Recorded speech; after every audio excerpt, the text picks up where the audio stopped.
Pancho Villa pasó de adolescente fugitivo a una de las figuras más legendarias de la Revolución Mexicana. Lideró la temible División del Norte, burlando a sus oponentes con tácticas brillantes, pero su vida fue un torbellino de alianzas, traiciones y una emboscada final que lo convirtió en mártir y símbolo perdurable de la resistencia y la revolución. ¿Sabes lo que llevó a Pancho Villa a convertirse en un fugitivo? ¿Cómo pasó de fugitivo a líder de una revolución? ¿Quién estuvo detrás de su muerte?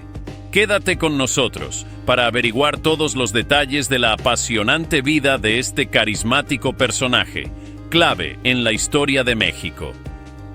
Bienvenido a la Galería de Curiosidades, donde podrás disfrutar de las curiosidades de la historia, pasada, presente y futura. Suscríbete para conocer más historias fascinantes. José Doroteo Arango Arámbula, más conocido como Pancho Villa, nació el 5 de junio de 1878 en el estado de Durango, México, y se convirtió en una de las figuras más reconocidas de la Revolución Mexicana.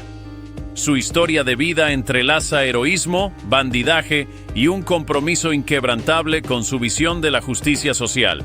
La influencia de Villa se sintió no solo en el campo de batalla, sino también en la memoria cultural de México, donde sigue siendo un revolucionario célebre y una figura controvertida.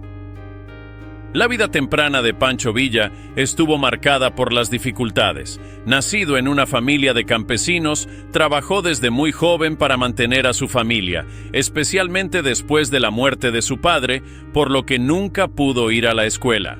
Según la leyenda, Villa se convirtió en un proscrito en su adolescencia después de matar a un hombre. Todo indica que un terrateniente, que había intentado forzar a su hermana, tuvo que huir a las montañas, comenzando una vida como fugitivo, durante la cual se unió a varias bandas de delincuentes y perfeccionó sus habilidades de supervivencia, equitación y puntería, cambiando su nombre por el de Pancho Villa. Sus hazañas como bandido que ayudaba a los más pobres circularon de boca en boca, haciéndole protagonista de los corridos que se cantaban en las cantinas. A principios de la década de 1910, México se encontraba en crisis bajo el régimen opresivo del presidente Porfirio Díaz. Villa se unió al levantamiento de Francisco Madero en 1910 para derrocar a Díaz y dirigió una fuerza conocida como la División del Norte, que se convirtió en uno de los ejércitos revolucionarios más poderosos.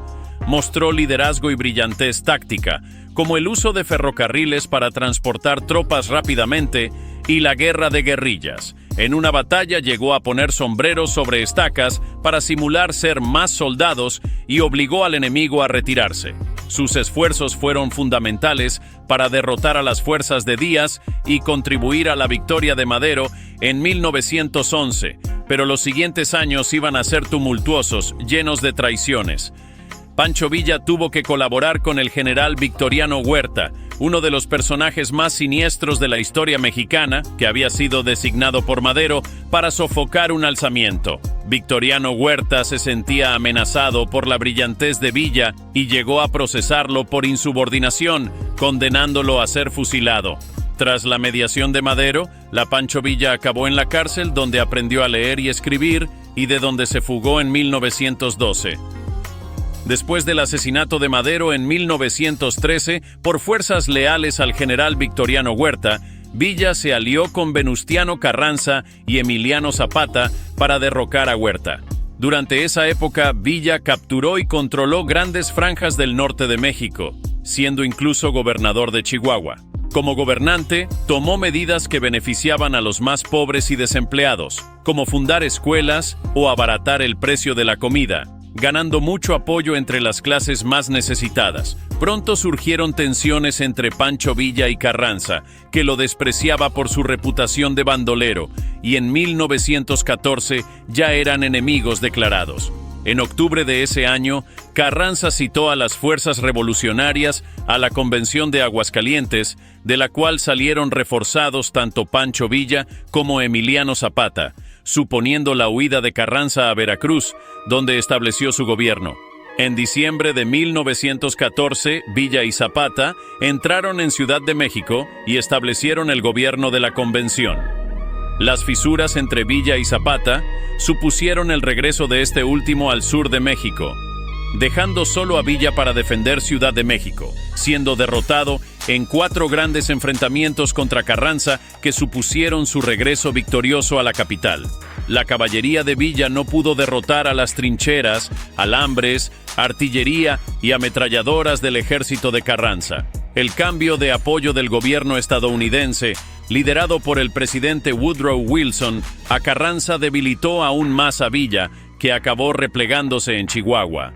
En marzo de 1916, Villa lideró una famosa incursión en Columbus, Nuevo México, como represalia al apoyo de Estados Unidos y en busca de un comerciante que le vendió municiones defectuosas.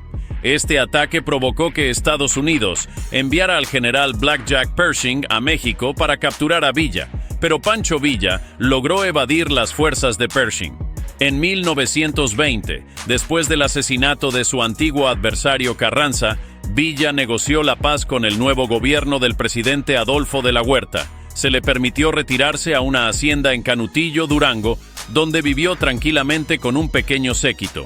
En poco tiempo, Villa y sus trabajadores convirtieron las llanuras desiertas de la hacienda en plantaciones de cereales, rehabilitaron la zona con suministros y diversos edificios e incluso una escuela primaria. El 20 de julio de 1923, Villa fue emboscado y asesinado mientras conducía su automóvil en Parral, Chihuahua. El vehículo fue acribillado por un grupo de personas provistas de rifles y pistolas. Pancho Villa recibió 16 disparos. Los motivos de su asesinato siguen sin estar claros, y hay teorías que sugieren la participación de rivales políticos o del gobierno, e incluso de los Estados Unidos, que pudieron haber visto a Villa como una amenaza persistente. El propio presidente de México por entonces, Álvaro Obregón, dio el visto bueno a algunos planes para asesinar a Pancho Villa. El magnate estadounidense de la prensa, William Randolph Hearst, promovió la decapitación del cuerpo de Pancho Villa en 1926, por cuya cabeza llegó a pagar $5,000 de la época. Su muerte marcó el fin de una era, pero su leyenda siguió creciendo. Respecto a su vida personal, se cuenta que estuvo casado legalmente unas 75 veces. La vida y las acciones de Villa han provocado debates entre los historiadores. Algunos lo ven como una figura similar a Robin Hood, que luchó por los oprimidos, mientras que otros critican su brutalidad y sus actos de violencia contra los civiles, incluyendo en ocasiones informes falsos y sesgados, lo cual dificulta conocer la realidad sobre sus acciones. Es innegable su impacto en la Revolución Mexicana y que se convirtió en un símbolo de resistencia contra la tiranía y un defensor de los pobres rurales, dejando una marca indeleble en el tejido social y político de México. La imagen de Pancho Villa perdura en la cultura popular, inmortalizada en corridos mexicanos, películas y literatura. Su legado es un testimonio de las complejidades de los movimientos revolucionarios y del atractivo perdurable de las figuras que encarnan tanto el heroísmo como la controversia. Si disfrutaste de esta fascinante historia, te invitamos a suscribirte a nuestro canal para más contenido interesante. No olvides dar like y compartir este video con amigos que también puedan apreciar las curiosidades de la historia que hemos descubierto juntos. Gracias por acompañarnos en este viaje.